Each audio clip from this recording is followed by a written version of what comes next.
श्रीराम. सर्व श्रोत्यांना प्रेमपूर्वक नमस्कार.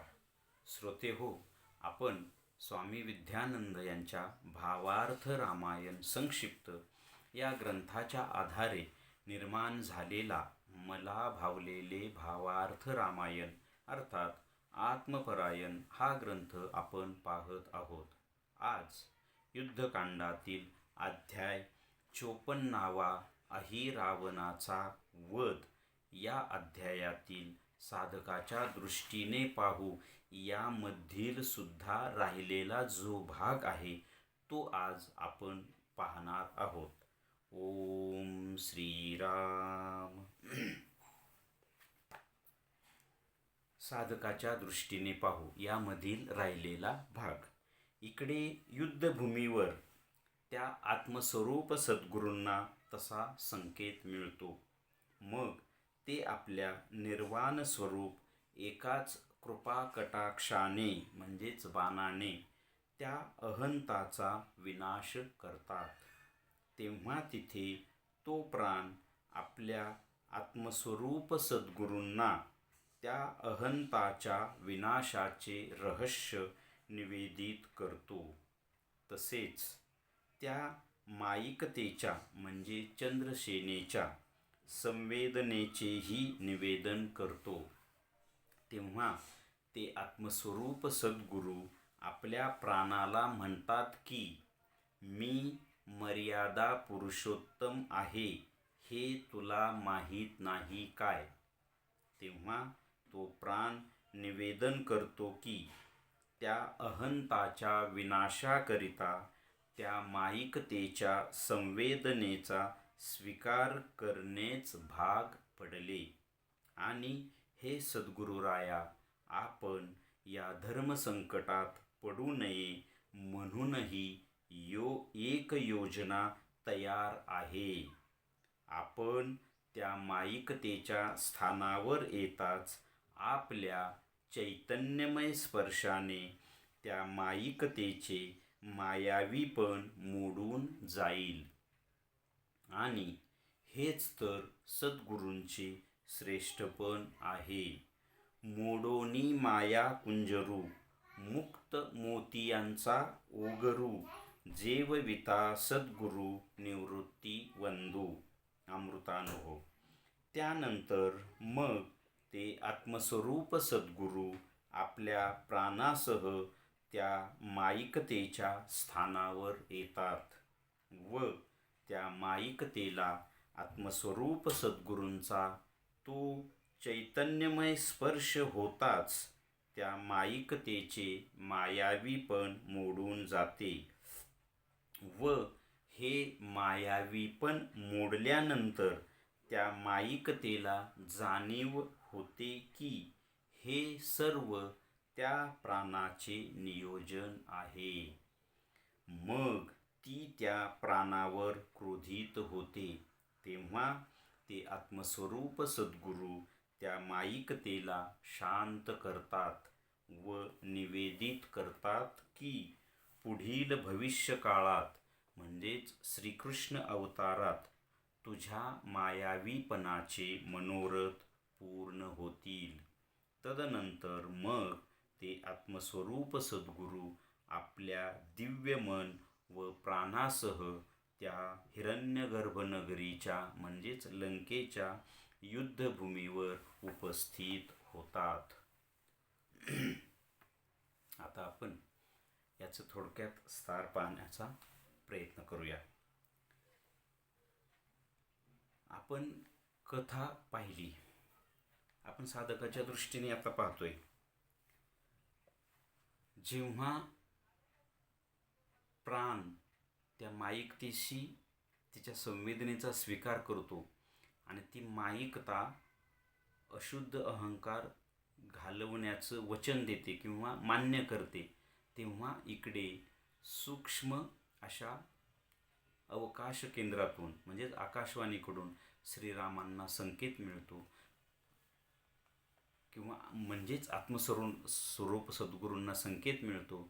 मग ते आत्मस्वरूप सद्गुरू आपल्या निर्वाण स्वरूप एकाच कृपा कटाक्षाने, हा अतिशय महत्त्वाचा शब्द आहे. निर्वाण स्वरूप म्हणजे साधकाला आपले सद्गुरू एकाच कृपा कटाक्षाने निर्वाण अवस्था प्राप्त करून देऊ शकतात. कथेच्या दृष्टीने हा भाग वेगळा आहे, परंतु साधकाच्या दृष्टीने जर विचार केला तर सद्गुरूंच्या कृपा दृष्टीमध्ये एवढं सामर्थ्य असतं की ते एकाच कटाक्षाने, कटाक्ष म्हणजे एकदाच नजर त्या साधकावर टाकणे, अर्थात इथे देहाचा संबंध नाही, देहाच्या या डोळ्यांचा संबंध नाही, इथे हा कटाक्ष अपेक्षित नाही. सद्गुरूंच्या आंतरदृष्टीमधून निघणारा चैतन्यमय कृपेचा कटाक्ष किंवा संवेदना साधकाच्या देहालाही अपेक्षित नाही, साधकाच्या अंतरंगातील त्याच्या सगळ्या घटकांवर त्याचा प्रकाश पडतो. म्हणजे मन, प्राण, बुद्धी, चित्त, हृदय, विवेक वगैरे वगैरे सगळ्यावर अंतरंगातून हा कृपा कटाक्ष सद्गुरूंचा जेव्हा पडतो तेव्हाच साधकाला आत्मसाक्षात्कार होतो किंवा निर्वाणाचा सुद्धा साक्षात्कार होऊ शकतो. हा एवढाच अर्थ या एका वाक्यामध्ये आहे. आपल्या निर्वाण स्वरूप एकाच कृपा कटाक्षाने तो साधकाला आत्मसाक्षात्कार करून देऊ शकतो. आत्मसाक्षात्कार होतो तेव्हा अहंकाराचा विनाश झालेला असतो. अहंकाराचा विनाश झाल्याशिवाय आत्मसाक्षात्कार कदापि होत नाही, कधीही होत नाही. म्हणजेच ते सद्गुरू त्या कृपा कटाक्षाने काय करतात, त्या चैतन्य शक्तीच्या त्या कृपेच्या कटाक्षाने त्या साधकाचा अहंकाराचा विनाश करतात. आणि मग अहंकाराचा विनाश, आत्मा उघड, ओपन, समोर, साक्षात्कार. आणि मग त्यानंतर मग प्राण आपले आत्मस्वरूप सद्गुरूंना त्या अहंकाराच्या विनाशाचे रहस्य सांगतात. आता इथे एक महत्त्वाची गोष्ट आहे की कथेच्या दृष्टीने श्रीराम अहिरावणाला मारण्याचे किती प्रयत्न करतात, खूप प्रयत्न करतात. अहिरावण मरतो का, नाही, उलट त्याच्या एका रक्ताच्या थेंबातून हजारो अहिरावण तयार होतात. हनुमंत जेव्हा जाऊन हे रहस्य उलगडतात, म्हणजे मकरध्वजाकडे जाऊन, मगरीकडे जाऊन, चंद्रसेनेकडे जाऊन चंद्रसेनेला शब्द देतात, तेव्हा ती अमृताची कुपीमधून येणारं अमृत थांबतं आणि मग श्रीराम निर्वाणीचा बाण सोडून त्या अहिरावणाला मारतात. साधकाच्या दृष्टीने साधकाचे आत्मस्वरूप सद्गुरू साधकाच्या त्या अहंतेचा विनाश करण्यासाठी खूप प्रयत्न करतात, परंतु तो विनाश होत नाही, कारण ती अहंता अधिक वाढत राहते. कशामुळे, माईकतेमुळे. मग ते माईकता मोडण्यासाठी कोणाची मदत घ्यावी लागते, प्राणाची. प्राण ते रहस्य उलगडून काढतो, त्या माईकतेच्या संवेदना जाणून घेतो आणि मग सद्गुरूंना सांगतो की या माईकतेमुळे हा अहंकार वाढत आहे.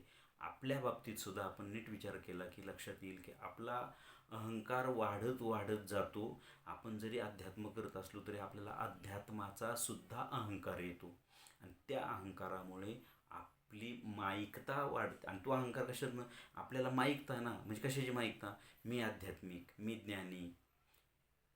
संसारातला प्रपंचातला अहंकार तर असतोच असतो, तो जातच नाही, परंतु अध्यात्मातला सुद्धा अहंकार माणसाला येतो. संसारातलं घालवणं तर महाकठीण, पण हा त्याच्यापेक्षा महाकठीण असतो. आणि हा कशातनं निर्माण होतो, माईकतेतनं. माईकता म्हणजे कशाची, त्याला माईकता, त्याला मोह निर्माण होतो ना, कशाचा, मी आध्यात्मिक आहे, मी मोठा, मी श्रीमंत, मी गरीब, मी ही जी माईकता आहे, या माईकतेतून अहंकार वाढतो आणि तो अहंकार घालवण्यासाठी आत्मस्वरूप सद्गुरूंना आधी अगोदर मनाला शुद्ध करावं लागतं, प्राणाला शुद्ध करावं लागतं, हृदयाला शुद्ध, विवेक, सगळे घटक शुद्ध झाले की प्राण ती माईकतेवर आघात करतो. आणि म्हणजेच प्राण म्हणजे काय, भावना. आपल्याला भावना असते ना, कशाची, मी आध्यात्मिक, मी श्रीमंत, ही भावना म्हणजेच प्राण. आणि ही भावना जेव्हा शुद्ध होते आणि भावना बाजूला सरकते, तशी माईकता बाजूला सरकते. आणि माईकता बाजूला सरकली रे सरकली की मग आपल्याला आपले सद्गुरू आपल्यावर कृपा करतात आणि आपल्याला आत्मसाक्षात्कार होतो. इथे प्राणाचं तेच कार्य आहे. आणि म्हणून ही माईकता, मात्र ही माईकता मोडते कशामुळे, ही माईकता जाते कशामुळे, तर आत्मस्वरूप सद्गुरूंच्या चैतन्यमय स्पर्शाने. कारण आत्मस्वरूप सद्गुरूने कृपा केल्यामुळे प्राण बलवान होतो, चैतन्यमय होतो, मन चैतन्यमय होतं. आणि माईकतेला हा चैतन्याचा स्पर्श झाला रे झाला की माईकता मोडून पडते. म्हणून ज्ञानेश्वरीसुद्धा अमृतानुभवामध्ये सुद्धा ज्ञानेश्वरांनी काय म्हटले की मोडोनी माया कुंजरू, मुक्त मोतियांचा ओगरू, जेवविता सद्गुरू निवृत्ती वंदू. म्हणजे ह्या मायेचं माईक पण मोडणारा तो कोण असतो, तो सद्गुरू. तो कशाने मोडतो, तर चैतन्याने, चैतन्य शक्तीने मोडतो. आणि मुक्त मोतियाचा ओगरू म्हणजे मुक्तिरूप मोत्यांचं भोजन तो सद्गुरू आपल्या शिष्याला भरवतो. असा हा महान असा श्रेष्ठ सद्गुरू असतो. परंतु सद्गुरूला तिथे मदत कोणाची घ्यावी लागते, मन आणि प्राणाची. त्याकरता अगोदर काय करावं लागतं, मन आणि प्राणाला शुद्ध करून त्यांना चैतन्यमय करावं लागतं. आणि मग त्या प्राणाच्या मदतीने त्या मायारूप हत्तीला मोडून टाकलं जातं.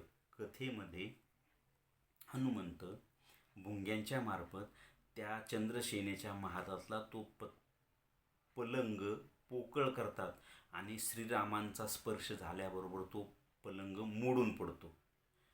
साधकाच्या दृष्टीने आत्मस्वरूप सद्गुरूंच्या चैतन्यमय स्पर्शाने ती माईकता मोडून जाते. पण कार्य प्राणाच्या मार्फत केलं जातं. म्हणून प्राण हा घटक साधकाच्या, आपल्या सगळ्यांच्या दृष्टीने अतिशय महत्त्वाचा आहे. कारण प्राण जर शुद्ध झाला नाही तर अहंकार जाणार नाही. भावना असते ना ती शुद्ध होणार नाही. भावना ईश्वराविषयीची असली पाहिजे. भावना मग त्याच्यात विकार, वासना ह्या भावनाच आहेत ना. असा प्राण तयार होतो. तो प्राण शुद्ध झाला पाहिजे. म्हणजे त्याचे विकार, वासना गेल्या पाहिजेत, त्याचं माईक पण गेलं पाहिजे. आणि तेव्हा मग सद्गुरू त्या चैतन्याचा स्रोत त्या साधकाच्या हृदयात ओततो. आणि मग त्या साधकाला आत्मसाक्षात्कार किंवा ईश्वरी साक्षात्कार होतो. आणि मग पुढे कथेच्या दृष्टीने असं म्हणतात की त्या माईकतेचं सुद्धा इथे मोठं कार्य आहे. मग ते माईकतेला म्हणतात की बाई, मी तुला आत्ता तुझं मनोरथ पूर्ण करू देऊ शकत नाही. पुढच्या श्रीकृष्ण अवतारात त्या माईकतेचे मनोरथ पूर्ण केले जातात. म्हणजे ती जी चंद्रसेना असते ती श्रीकृष्ण अवतारात सत्यभामा होते. चंद्रसेना ही अहंकारीच होती, सत्यभामासुद्धा अहंकारीच होती. मात्र ईश्वराने त्या माईकतेला दिलेला शब्दसुद्धा पूर्ण केला जातो. चंद्रसेनेची इच्छा सत्यभामेच्या रूपाने श्रीकृष्ण अवतारात पूर्ण केली जाते. तसं साधकाच्या दृष्टीने जर विचार केला तर मात्र साधकाच्या दृष्टीने एकदा माया मोडली, एकदा माया निघून गेली की साधक मुक्त झाला. हेच या अध्यायाचं सार असावं असं मला वाटतं. श्रीरामार्पणमस्तु. हरिओम तत्सत. ब्रह्मार्पणमस्तु.